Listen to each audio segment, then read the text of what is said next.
咁今日要同大家分享嘅咧就係高血壓嘅臨床表現。咁相信大家對高血壓呢三個字咧都唔陌生噶啦。咁因為高血壓係好多疾病嘅一個基礎病因啦。咁如果控制得唔好嘅話咧，就會引起心臟病啊、心腦血管疾病啊、中風啊，或者係一啲腎臟病啊等等。咁點樣先至叫做一個係高血壓咧？我哋先可以診斷為一個係高血壓嘅病咧。咁血壓咧本身就係嗰個血液咧去對嗰個血管嘅血管壁嘅壓力。咁我哋嗰個左心室射血去到我哋嗰個冠動脈搏動嘅地方咧，咁我哋有一個量血壓嘅時候咧，有個袖帶咧就有個壓力感受器感受到，咁佢就會顯示出一個係我哋講俗稱係上壓啦，即係收縮壓，同埋一個下壓舒張壓。咁根據1999年世衛嘅一個指南咧，就係定義個高血壓咧，就係講喺兩個唔同嘅日子裏面咧，係測量血壓咧，個上壓係超過或者等於140，或者係嗰個下壓超過或者等於90嘅時候咧，咁我哋就可以定義佢為一個係高血壓嘅問題啦。咁高血壓咧係有啲人係有症狀，有啲人係冇症狀嘅。咁冇症狀嘅一啲病人咧，佢係好難預防嘅。咁咁喺一啲喺確診係高血壓病嘅人群裏面咧，有40成嘅人咧係冇呢個自覺症狀。咁佢哋通常都係因為做體檢啊，或者係因為一啲佢哋認為未必同血壓有關嘅唔舒服，譬如講係頭暈、眼花啊等等嘅症狀咧，去睇醫生嘅時候咧，咁度血壓咧先發現咗血壓呢個血壓高嘅呢個問題。咁所以咧係最有效嘅方法咧，可能就係一個普查啦。譬如講而家好多嘅社區健康中心咧，都有為一啲年紀大或者係高危人士咧去檢查嗰個血壓嘅問題，咁去跟進佢哋嘅情況。咁咁有症狀嘅高血壓患者，佢哋有咩常見嘅表現呢？咁可能大家都熟悉嘅，譬如講頭痛頭暈啦，耳鳴啊，條頸覺得好緊好硬啊，睇嘢唔清楚啊，容易唔記得嘢啊，嗰個注意力唔集中、攰啦，煩躁失眠、心悸呢啲都係比較常見嘅。咁仲有一啲咧，就係講嗰個手腳麻木啊、流鼻血啦，個月經突然間係個量比較多啲啦，咁係仲有一個夜尿多嘅問題咧，咁呢啲都係高血壓患者常見嘅表現嚟嘅。咁而家同大家講講咧，就係講一啲高血壓患者容易忽略嘅一啲表現，譬如講係頭部嘅唔舒服啦，係手腳麻木同埋眼花，同埋嗰個對眼成日覺得好紅嘅。咁高血壓患者除咗頭痛之外咧，咁實際仲有其他好細緻一啲大家未必留意到嘅一啲表現嘅，譬如講咁頭痛就常見啦，咁有後面嘅頭啊，或者係前額頭痛都有嘅。咁仲有就係頭裂部單側或者係兩邊嗰個太陽穴咧，都會感覺到嗰啲血管喺度跳動跳動，有啲脹嘅感覺。咁但係咧就唔係個個都會頭痛頭暈嘅，咁佢可能有時只係有一個頭重重啊，或者有啲壓迫感嘅感覺。咁或者係一啲劇烈運動或者情緒緊張攰嘅時候咧，嗰個頭痛就會加重啦。咁又或者係只係嗰個突然間聽到個腦咧個頭咧好似有啲響聲，有耳鳴啊咁樣，有時覺得突然間有道血衝上個頭嘅咁嘅感覺，係啦，我哋中醫講叫腦轉耳鳴。咁呢啲都係一啲頭唔舒服嘅一啲感覺，就唔係單單係頭痛頭暈啦。咁第二個咧就係一個手腳麻木，咁佢就可能覺得麻木之餘咧有啲蟻痕嘅，即係爬痕嘅感覺啦。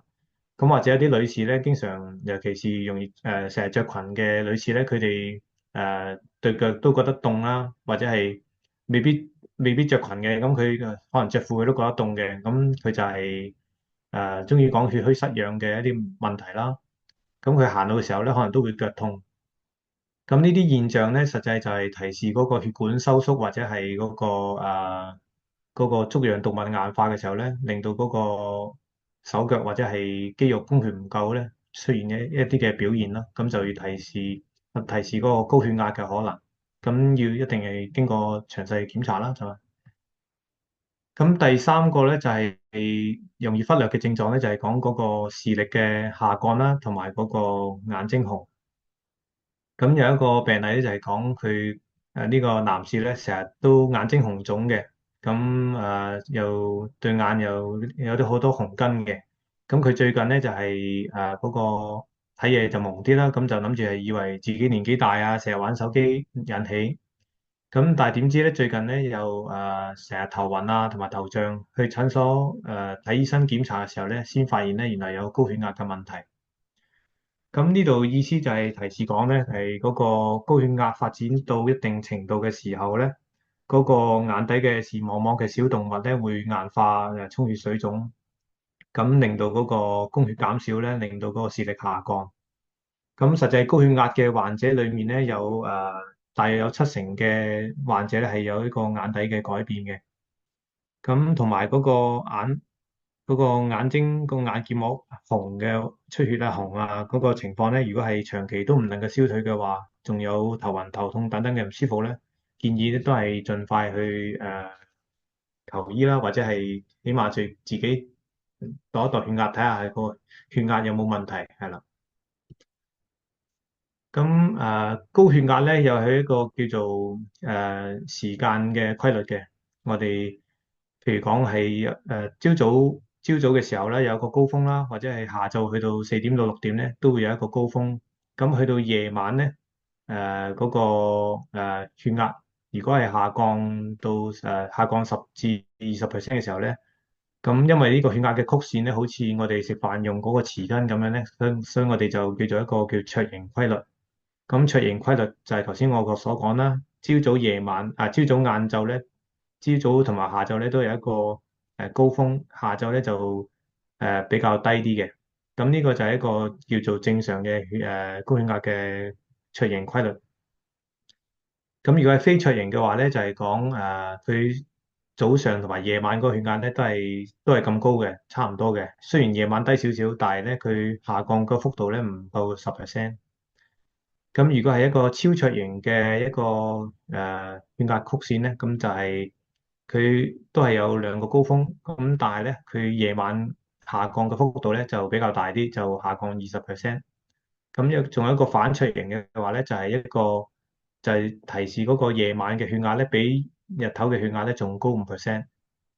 咁呢個就係一個叫做高血壓嘅卓型規律。咁我哋中醫又點樣睇嗰個時間同埋血壓嘅關係咧？咁譬如講我哋中醫理論裏面咧，有講唔同嘅時間段咧係對應唔同嘅五臟六腑嘅。咁我哋有個歌訣叫即係講呢個啦，咩廢人大馬為神功啊，主要就係講呢個情況。咁我哋譬如講夜晚，譬如講戌時去到亥時，即係講夜晚7點去到11點呢個時間段咧，咁如果個血壓係相對高啲嘅，佢收縮壓比較高啲為主嘅，咁就說明講咧，可能係血液循環去到由呢個心包同埋三焦主管呢個時間段裏面咧，嗰個壓力比較大。咁呢個血氣灌注去呢兩個臟腑嘅壓力受咗比較大嘅時候咧，咁可能就係呢兩個臟腑嘅病變引起我哋嗰個冠動脈搏動嘅地方測量出嚟嘅血壓咧比較高啲。咁我哋就可能係根據呢個時間段去判斷係邊個臟腑出現問題，咁就從而制定嗰個降血壓嘅方案咯。咁呢個就係跟住時間去降血壓嘅一個理念咯。我哋中醫咁之後咧，阿馬醫師同埋余醫師咧都會再詳細深入講相關譬如講係中醫脈象啊，同埋高血壓嘅理論同埋一啲診治嘅一啲案例，係啦。咁再同大家提一提嗰個常見嘅血壓問題咧，就係仲有其他嘅。咁除咗高血壓之外咧，就有低血壓啦。咁血壓低於正常範圍嘅時候咧，佢可能會有暈啊，都係會暈啊、攰啊，或者係甚至暈低嘅。咁有啲人咧就係睇醫生嘅時候咧，見到白袍症啦，就叫白帶異高血壓。咁係一時間見到醫生緊張啊，或者係先至有一個突然間嘅升高嘅啫。咁佢未必係持續長時間嘅高血壓。咁夜晚高血壓頭先都提及過啦。咁但係夜晚血壓高嘅情況咧，可能同呢個睡眠窒息症有關嘅。睡眠呼吸暫停嘅時候咧，嗰個交感神經興奮咧，咁都會令到嗰個血壓係升高嘅。咁另外一啲情緒啊，或者活動啊、姿勢波動咧，都會引起呢個動態血壓變化。咁我要分享嘅部分大概就去到呢度啦。咁之後就再交俾馬醫師，係啦。